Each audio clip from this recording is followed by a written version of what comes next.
সোনু নিগমকে ধিক্কার জানানোর ভাষাও হারিয়ে ফেলেছি, বললেন দেবাশিস বিশ্বাস। ফ্রিকি নিউজে চলুন জেনে নেই এর বিস্তারিত। 1992 সালের কথা। আমার বাবা দিলীপ বিশ্বাস চিরতরে বসবাসের জন্য একটি ফ্ল্যাট ক্রয় করার কথা ভাবছেন। সবাই তাকে গুলশান বনানী বাড়িধারে সেটা কেনার উপদেশ দিলেন, কিন্তু সবাইকে অবাক করে দিয়ে তিনি পরিবাগ নামক একটা জায়গায় ফ্ল্যাটটি কিনলেন, যেটি কিনা তখন থেকে এখন পর্যন্ত আমাদের একমাত্র বর্তমান এবং স্থায়ী নিবাস। মসজিদ সংলগ্ন পরিবাগে এত দাম দিয়ে কেন ফ্ল্যাট কেনা হলো?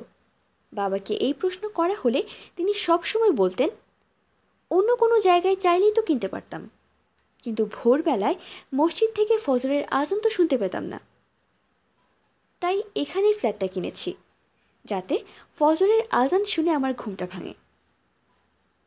আমিও মনে করি পৃথিবীর সবচেয়ে সুমধুর ধ্বনির নাম আজান। আমি যতগুলো মাজার মসজিদে গিয়েছি, অন্য অনেকেরই হয়তো যাওয়া হয়নি।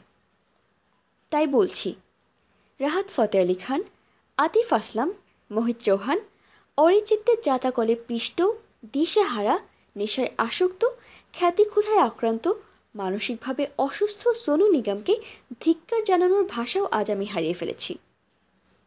এই কথাগুলোই নিজের ফেসবুক পেজে লিখেছেন জনপ্রিয় উপস্থাপক ও নির্মাতা দেবাশিস বিশ্বাস।